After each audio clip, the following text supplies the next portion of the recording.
In other words, as I told you from the get-go, in my personal view, I may be wrong, that is Jesus Paul speaking. So Jesus takes on the persona of Paul in the Gospels. Okay? We don't have the anti-Paul Gospels, but we do to some extent in the Pseudo-Clementines. So even like the eyewitness of John or Matthew are, I mean, eyewitness. No scholar accepts those as eyewitness accounts. They were there, they lived with them, and no scholars what consider happened. those to be eyewitness They don't. accounts. Okay. No, because as we've seen, they contradict each other. And besides that, they think almost all modern scholarship in the quest, what's the quest for the historical Jesus about? If those are eyewitness accounts, we don't have any quest for the historical Jesus. We've been looking for the historical Jesus in modern scholarship, and no one has agreed on what he is for 150 years. So again, we're talking about academia versus churches. You're asking a churchman, and you can't expect a churchman to say any different than what he or she has said to you, because that person is upholding an institution. Thomas Jefferson made it very clear he felt that no priest was reliable, that these people were in fact upholding a power structure that they were forced to defend, and would always prefer that to what Thomas Jefferson felt was the truth. Therefore, he felt you had to separate church and state, lest you get the domination of these power structures. Now, I don't know if Thomas Jefferson is correct, and I really don't want to get off into that. What I'm trying to do, aside from the questions that you're wrestling with, and I think that's fine, and you're asking me questions that I think I've answered ad nauseum so far from my position. And you say, well, what about my position? Well, you're entitled to your position, and you're supposed to be wrestling with things, but I got to get through the material. And I think I've too many times talked about the Gospels, whether we can rely on them, whether we can't rely on them, to keep on beating that. You have to decide that for yourself. As I said, going back to when I started this, I already resolved that to myself sufficiently, but not till I was in my 50s. So it took me a long time to get out, I told you, to get out from the thrall of these materials, and to have the, shall we say, audacity, courage, individuality, whatever you want to call them, not just to deny them, which I don't. Because most atheists or agnostics, they just deny them, say, oh, I don't want to even talk about that, you know, et cetera, and they shove it all as, oh, I don't believe in God, and so on and so forth. No, that isn't how I would approach it. It isn't that I don't believe in God, or that I don't consider God an important concept, and things like that. I don't have anything to do with things like atheism, agnosticism, all those things. It's that I'm not going to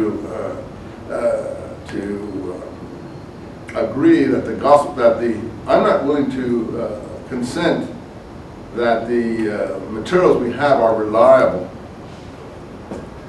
And you say, well, how come we have here? Because I don't think these have an agenda, the materials that we have here. Eusebius is just culling them, and he doesn't even understand half the time what he's got in here. I started the discussion by saying Book 2 shows the importance of, that he has more material about this James person than he has about any other early hero. And again, I stand on that, if you set the Gospels aside, even more than Jesus. Second place in his narrative, because he's got Josephus, seems to go to John the Baptist. He's got some extra material about John the Baptist only because of Josephus. And the other people are just shadowy, you know, very shadowy people. It's not that he gets into the 2nd and 3rd century that he's got some people that he knows something about, Marcion, people we're not going to get into in this class, who have left writings behind. The key is to leave writings behind, and these people, you know, the Peter letters are seriously questioned by almost all scholars. So where are the writings?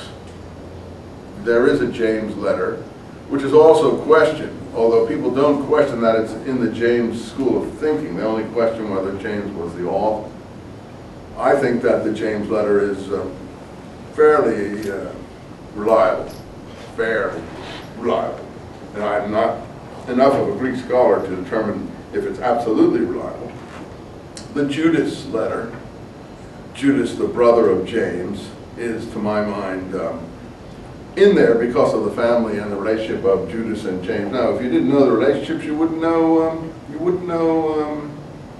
that these who these people were. Who is Jude?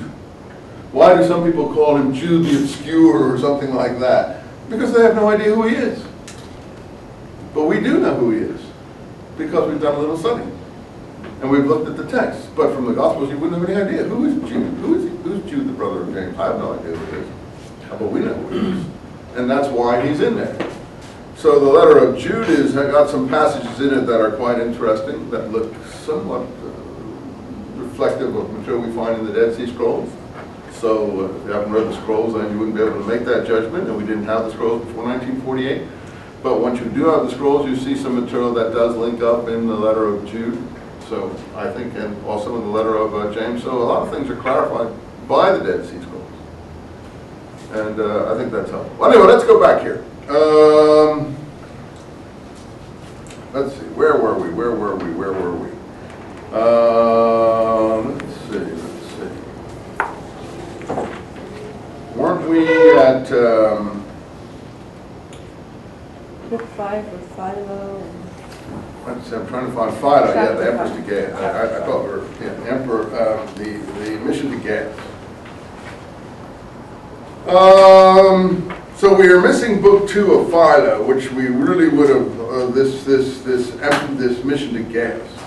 Philo does have a lot of material that's extant. There's about 50 books of Philo that have been preserved on different subjects. And he's an Alexandrian philosopher who died in about 40 AD or so. And this mission to Gas was his last mission. And he was sent to Gas by the Jews in Palestine. And this is a real mission. And it is thanks to Philo that we have, Josephus tells us that Pilate was a violent, brutal person. There's right off a dislocation from the gospel picture of Pilate.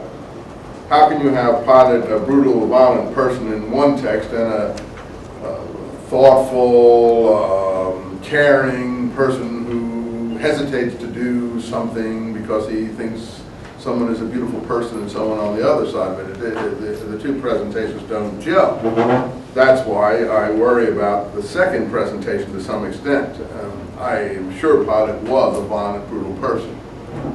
We also have a problem of when Pilate came to Palestine, as we've already told you, as to when the so-called execution took place, etc., etc., etc.